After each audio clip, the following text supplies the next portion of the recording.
कुछ समय पहले की बात है। रांची शहर के एक छोटे से गांव में राजू नाम का एक बहुत गरीब मजदूर रहता था। उसके घर में उसकी पत्नी राखी और बेटी सुधा रहती थी। पर अब गर्मियों का मौसम जाने वाला था और सर्दियों का मौसम आने वाला था। लेकिन राजू टूटी फूटी झोपड़िया में रहता था, जिसकी खिड़की से हवा आती थी और छत से पानी गिरता।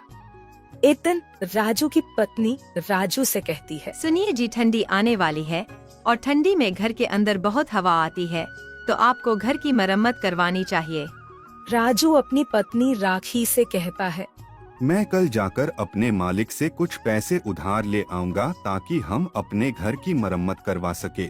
अगली सुबह होती है तो राजू अपने काम पर चला जाता है और अपने मालिक से कहता है, साहब जी, अगले महीने से ठंडी का मौसम आ रहा है और मेरे घर की छत टूटी है, जिससे कि घर में हवा आती है, और अगर मैं जल्दी से उसे ठीक नहीं करवाया तो ठंडी में हम लोगों को बहुत दिक्कत हो जाएगी। मैं और मेरी पत्नी किसी तरह दिन काट लेंगे, लेकिन मेरी एक छोटी सी बेटी है, इतनी ठंडी में उस टूटी फूटी घर में नहीं रह पाएगी। राजू की बातें सुनकर मालिक कहता है, अरे तो उसमें मैं क्या कर सकता हूँ।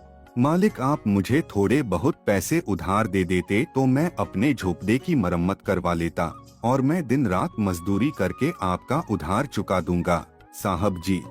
राजू के लाख विनती करने पर भी उसका मालिक उसे पैसा नहीं देता है और फिर शाम हो जाती है। राजू बेचारा जब शाम को अपने घर आया तो उसकी पत्नी राखी उससे कहती है, राजू जी, क्या आप मालिक से उधार पैसे ले आए? मालिक ने पैसे देने से मना कर दिया है। इसके बाद राखी भी परेशान हो जाती है। दोनों इस बात को लेकर काफी परेशान हो गए थे कि अब सर्दियों में उनका गुजारा कैसे होगा। राजू राखी से कहता है, अभी ठंडी आने में पूरा 1 महीना बाकी है, तो मैं अगले महीने के पहले तारीख को अपने मालिक से पैसे के लिए बोलूँगा और तब शायद मालिक मना ना करें। हाँ जी, आप सही कह रहे हैं। आप अगले महीने पहले तारीख को मालिक से पैसे उधार मांगना, मालिक बिल्कुल मना नहीं करेगा। और यूं ही राजू को मजदूरी करते हुए 1 महीना बीत गया। अगले महीने की पहली तारीख को राजू अपने मालिक से पैसे उधार मांगने के लिए जाता है और उनसे कहता है, मालिक, अब तो पूरा 1 महीना हो गया और थोड़ी थोड़ी ठंडी भी होने लगा है। अरे अब तो आप मेरी मजदूरी के पैसे दे दो ताकि मैं उन पैसों से अपने घर की मरम्मत करवा सकूं। राजू के इस बार भी लाख विनती करने पर भी उसका मालिक उसे पैसा नहीं देता है और फिर कोई नया बहाना बता देता है। अभी मेरे पास सिर्फ यह 500 है। 500 देखकर संतोष कहता है, मालिक, इस महीने तो मैंने एक भी छुट्टी नहीं की, तो उस हिसाब से तो मेरा ज्यादा पैसा बनता है। लेकिन मालिक उसे अपने बातों में फंसा देता है और राजू के ज्यादा बहस करने पर उसे काम से धक्का मार के निकाल देता है। राजू को कम पैसे मिलने तथा काम से ना निकाल देने जाने से बहुत परेशान हो जाता है। उसे समझ नहीं आता कि वह आगे करेगा क्या। यूं ही सोचते सोचते वह अपने घर पहुंच जाता है।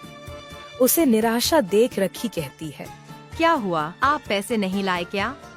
अरे इस बार भी मालिक ने पूरे पैसे नहीं दिए और तो और मुझे काम से भी निकाल दिया है। ये बात सुनकर राजू की पत्नी चिंता में पड़ जाती है और कहने लगती है, अब घर कैसे चलेगा और ठंडी में हमारा गुजारा कैसे होगा? तुम चिंता नहीं करो, मैं कहीं काम ढूंढ लूंगा, फिर हमारी सारी परेशानी दूर हो जाएगी। इतना कहकर राजू उन पैसों से घर में खाने के लिए राशन लाता है। अब उसके सारे पैसे खर्च हो जाते हैं। राजू काम की तलाश में यहाँ वहाँ भटकता है, लेकिन उसे काम नहीं मिलता है। वहीं दूसरी ओर अब ठंड भी धीरे धीरे बढ़ने लगती है और रात के समय में राजू के घर में खिड़कियों से और दरवाजे से काफी ठंडी हवा आने लगती है। रात भर ठंडी हवा आने की वजह से राजू और उसकी पत्नी और बेटी रात भर सो नहीं पाते हैं और रात भर ठंड से कांपते रहते हैं। उनके पास एक कंबल था, अब उससे भी ठंड नहीं रोकता था। जैसे तैसे किसी तरह एक रात बिताते हैं और अगली सुबह होती है तो राजू की पत्नी राखी राजू से कहती है, राजू जी, ऐसा कब तक चलेगा? इतनी ठंडी में हम दोनों तो किसी तरह अपना समय काट सकते हैं, लेकिन हमारी एक बेटी है, उसके लिए हमें कुछ करना होगा, नहीं तो वह ठंड की वजह से मर जाएगी। राखी, तुम सत्य कह रही हो। मैं आज ही बाजार जाकर देखता हूँ कोई काम मिलता है कि नहीं। और फिर इतना कहकर राजू काम की तलाश में निकल पड़ता है और एक सेठ के पास जाता है और उससे कहता है, सेठ जी, क्या मुझे कोई काम मिल सकता है आपके यहाँ? देखो भाई, अभी तो मेरे पास कोई काम नहीं है तुम्हें देने के लिए। अगर तुम चाहो तो और किसी दुकान पर जाकर तुम काम ढूंढ सकते हो। ठीक है सेठ जी, कोई बात नहीं। अच्छा, अब मैं चलता हूँ। और फिर इतना कहकर राजू घर की तरफ चल देता है। राजू के घर पहुंचने के बाद उसकी पत्नी कहती है, क्या हुआ जी, कोई काम मिला या नहीं? नहीं राखी, कोई भी सेठ काम देने के लिए तैयार नहीं है, तो मैं क्या करूँ? फिर रात होती है, बहुत ठंड पड़ती है, तेज ठंडी हवाएं चल रही थीं, जिसकी वजह से राजू की बेटी सुधा को तेज बुखार हो जाता है और राखी राजू से कहती है, देखिए जी, सुधा को कितना तेज बुखार आ गया है और इसकी पूरी शरीर जैसे आग हो गई है। आप कहीं से जाकर इसके लिए दवा ले आओ। अरे मेरे पास अभी इतना पैसा नहीं है कि मैं दवाखाना जाकर अपनी बेटी सुधा के लिए एक गोली लाऊं। अरे आपको कुछ ना कुछ तो करना होगा, वरना सुधा की तबीयत रात भर में और भी बिगड़ जाएगी। देखिए, अगर कहीं पैसों का इंतजाम हो जाए तो कर लीजिए। और दूसरी तरफ सुधा ठंड से कांपने लगती है। राजू को कुछ भी समझ नहीं आ रहा था कि वह अब क्या करे। कुछ देर सोचने के बाद राजू अपनी पत्नी राखी से कहता है, मुझे रोना आ रहा है अपनी बीमार बेटी को देखकर। हमारे पास पैसे नहीं हैं कि अपनी बेटी को हम अस्पताल लेकर जा सकें। सुधा की दिल की धड़कन अब तेज हो रही थी। राजू उठता है और अपनी बेटी को अस्पताल लेकर पहुंच जाता है, लेकिन अफसोस, उसके पास पैसे ना होने से डॉक्टर सुधा को इलाज करने से इनकार कर देते हैं। हमारे ऊपर रहम करो डॉक्टर साहब, हमारी बेटी का इलाज करो डॉक्टर साहब, नहीं तो वहाँ मेरी छोटी सी गुड़िया मर जाएगी। इस छोटी सी बेटी पर रहम करो डॉक्टर साहब। 1-2 दिन में काम करके आपका एक एक पाई चुका दूंगा। राजू के बहुत मिन्नती करने पर भी डॉक्टर को बिल्कुल भी रहम नहीं आती है और तीनों को अस्पताल से बाहर निकाल देते हैं। अस्पताल की सीढ़ी पर बैठकर राजू और उसकी पत्नी राखी रोने लगते हैं और दूसरी ओर ठंड धीरे धीरे बढ़ती जा रही थी। ज्यादा ठंड होने की वजह से अब तीनों ही बुखार से जूझ रहे थे। वह तीनों ही अस्पताल की सीढ़ी पर बेहोश हो जाते हैं। जब राजू की आंख खुलती है तो देखता है कि वह अस्पताल के अंदर एक बेड पर लेटा है। यह देख राजू के मन में बहुत से सवाल आते हैं।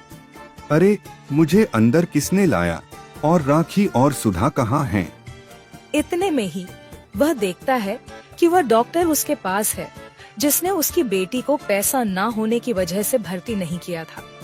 आपको एक औरत ने अस्पताल में भर्ती करवाया क्योंकि आप सभी को ठंड लगने की वजह से तेज बुखार हो गया था और आप तीनों लोग सीढ़ियों पर बेहोश हो गए थे।